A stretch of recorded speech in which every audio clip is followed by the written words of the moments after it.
teman-teman, jumpa lagi dengan saya Muhammad Riyadus Sholihin di MRS Channel. Ini vlog yang saya bikin cepat-cepat teman-teman, karena ada beberapa yang bertanya tentang RAP atau rincian penggunaan DD untuk penanganan COVID-19. Nah, ini saya ada lampiran 2 dari instruksi Mendagri kayaknya tentang kode rekening, kegiatan dan kode rekening penggunaan dana desa untuk penanggulangan COVID di desa atau PPKM, terkait PPKM.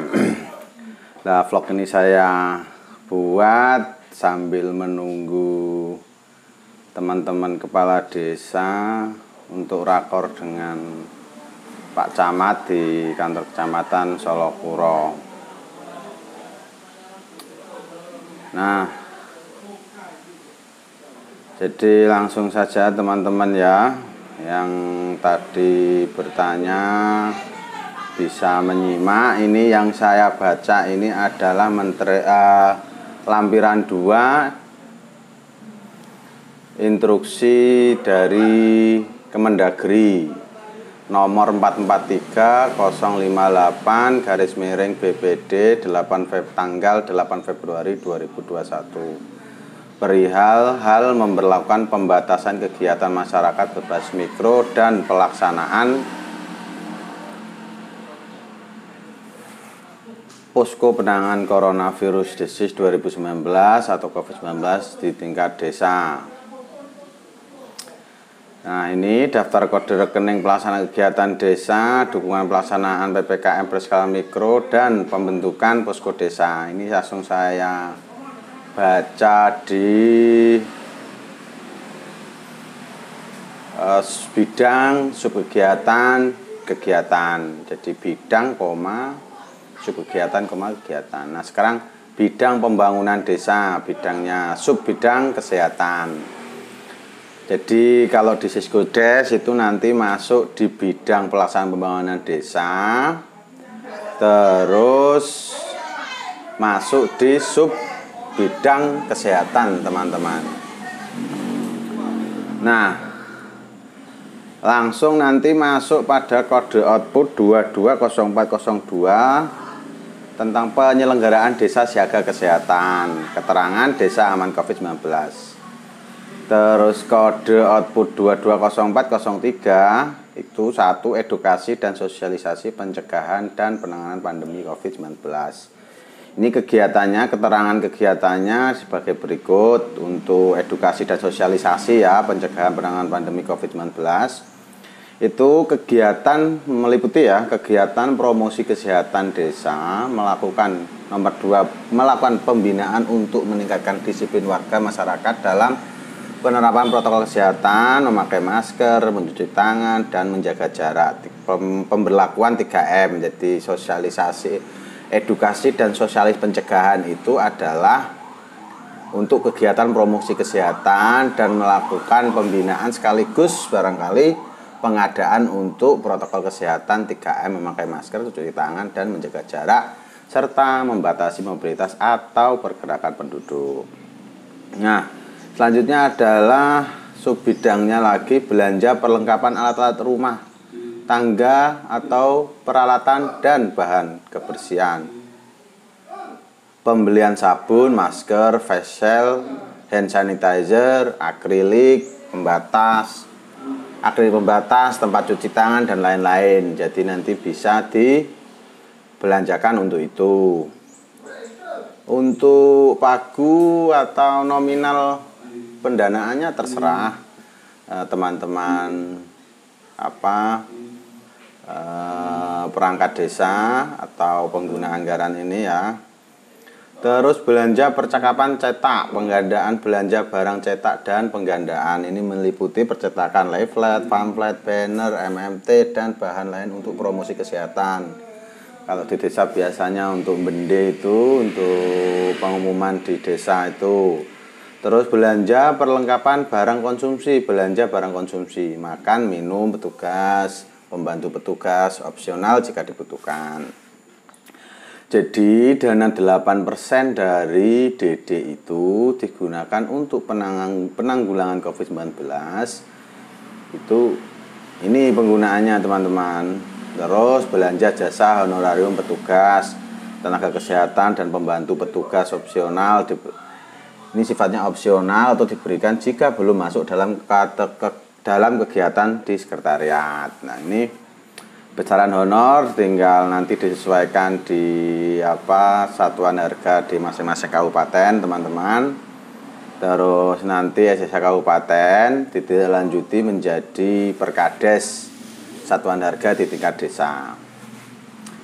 Belanja jasa sewa sarana peralatan, sewa peralatan sos sistem dalam rangka promosi kesehatan atau keliling desa, bende itu tadi sudah disebut. Terus lagi subbidang lagi belanja jasa sewa sarana mobilitas, sewa kendaraan dalam rangka promosi kesehatan, belanja atau bahan dan material untuk alat peraga. Alat peraga ini untuk lebih teknisnya nanti bisa dirembukan dengan petugas kesehatan di desa atau bidan, atau dikonsultasikan ke pihak kecamatan, puskesmas.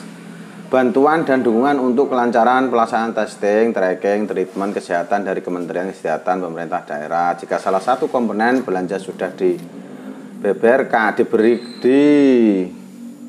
di kegiatan lain, misal obat-obatan, maka tidak perlu dianggarkan. Belanja jasa obat-obatan ringan, vitamin B3K, belanja jasa honorarium, tenaga kesehatan dan pembantu petugas, ini opsional. Terus belanja perjalanan dinas dalam kota, belanja jasa sewa sarana mobilitas, jelas ya, penyiapan tempat cuci tangan dan atau cairan pembersih tangan, hand sanitizer, belanja perlengkapan alat rumah tangga, peralatan dan bahan kebersihan dan seterusnya. Cukup jelas, nanti lebih jelasnya bisa teman-teman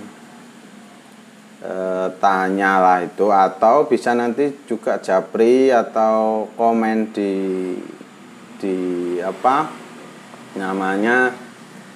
di kolom komentar YouTube untuk tulis nomor, nanti bisa saya kirimi teman-teman.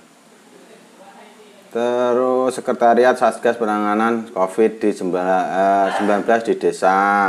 Ini tugasnya adalah melakukan monitoring dan evaluasi secara rutin dan melaporkan kepada satuan tugas. Ini tugasnya. Jadi ini juga nanti konsekuensi dari adanya honor, kegiatannya berupa ini. Belanja honorarium petugas, bidang pembinaan kemasyarakatan masyarakat desa, subbidang ketertiban umum dan pelindung masyarakat, juga bisa dimasukkan di bidang pembinaan kemasyarakatan desa. Subbidangnya ketentraman, ketertiban umum dan pelindungan masyarakat.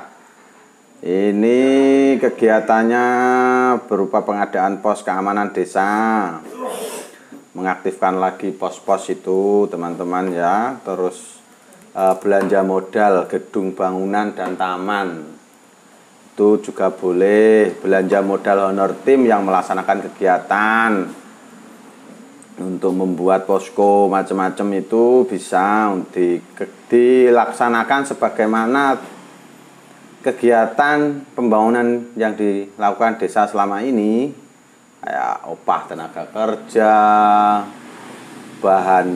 Nah, ini ada mitra saya ini PDTI Kecamatan Solokuro.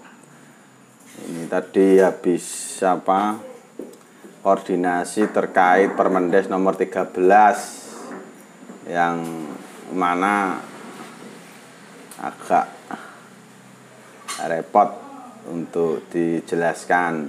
Jadi alhamdulillah sudah clear, dan minggu ini Perdesa PBDes terbaru setelah SE keluar akan ditetapkan dan sudah jadi, dan segera bisa disalurkan tahap 1 40% dan pencairan BLTDD tahap 1.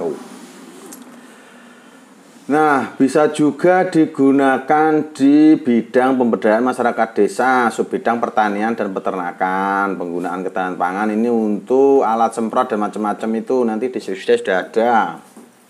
Terus honor tim yang melaksanakan kegiatan, upah tenaga kerja, bahan baku sudah bisa dikerjakan sebagaimana kegiatan sebelum-sebelumnya. Tidak ada perubahan prinsip dalam penggunaan dana desa. Itu format RAP-nya, rencana anggaran biaya juga seperti biasa. Atau juga bisa dimasukkan subbidang keadaan mendesak desa.